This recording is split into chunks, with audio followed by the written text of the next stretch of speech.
Well, you might be able to hear him before you see him. He's the heavy metal MP from the Big Nickel, Sudbury, Ontario, Glenn Thibeault, the NDP Consumer Affairs critic. Okay, turn that stuff off. Down. What is that anyway you're listening to? That was Our Lady Peace. All right. And now, what's with the donor cycle? I mean the motorcycles. All right. You know what? For me, it's I call it my stress relief, right? So after a busy week here on the hill, it's actually, I get home, I put the helmet on, I ride home, and I can think about, all the stuff that happened in the week. Yeah.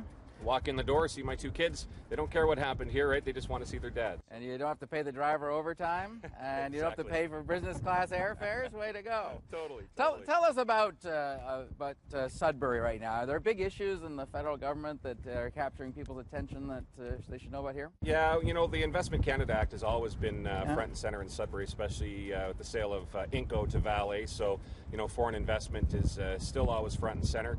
But even coming down to natural resources and the loss of our immigration office. All the Northern Ontario immigration offices are closing, and that's going to have an impact on our small businesses as well. All right, so you were a former reporter, yes. Radio reporter. So if you were covering Stephen Harper, what stories would you be going after? What would Glenn Thibeault be? What are the big stories we're missing here? Well, you know what, the F-35 thing, it's important, but you know what, at the end of the day, people are talking about that in the coffee shops.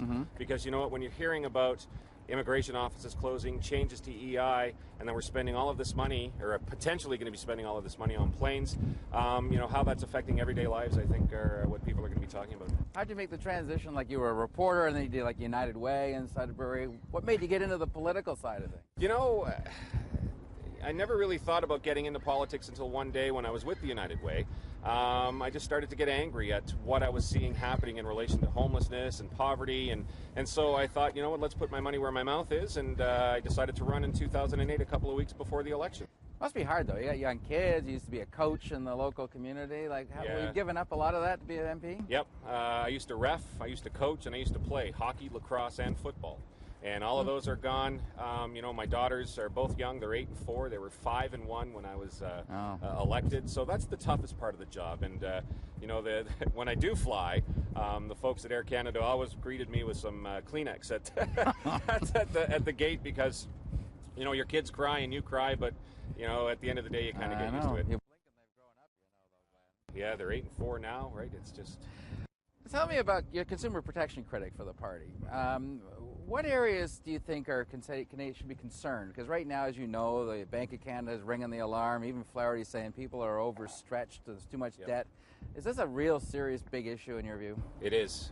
Consumer protection, consumer affairs, even coming down to, merchant fees, what the small businesses pay. Because at the end of the day, it costs us all more when merchant fees are higher. So small business are being affected.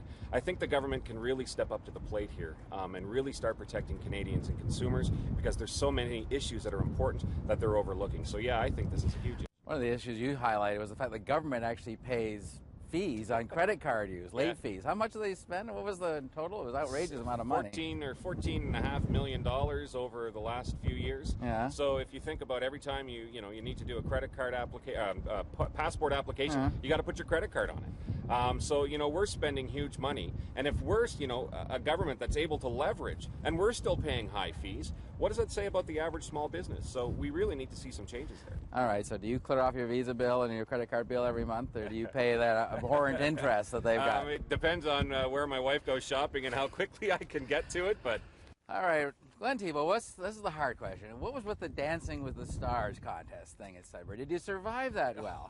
You know what? That was one of the toughest things I've ever had to do. Right, the training and learning how to do to tango, and of course we did the swing. It was extremely. Yeah. We do that one. We do that one often. Yeah, that one's often. We do that one quite a bit. I'm very good at that one too. Yes. But you know what? It was to raise money for Easter seals, and you know what? One of the things that you can do as an MP is help raise the profile of an event. Yeah. And so I was glad I was able to help raise the profile because they were able to raise $49,000 for Easter seal kits. So it wasn't my dancing that got the money, that's for sure. Okay. Aside from your dancing secret, what's the one thing people might want to know about Glenn Thibeault that they don't know? And it's G-rated, of course. G-rated, of course. The one thing that I do like to do with my wife and family, I watch a lot of, they would be called like girl movies, Oh, home. No, chick flicks. Yeah, chick flicks or whatever you want to call them. I enjoy watching those every once in a while, and sometimes I even got a little watery-eyed. But I cried Extreme Home Makeover, for Pete's sake. I mean, you cry getting on the plane, you cry watching movies. Do you ever cry in here? I've been close at times. I've been close. All right, Glenn Thibeault, welcome. Thanks very much for doing Common Folk. We appreciate it. No problem. Thanks. Drive safely.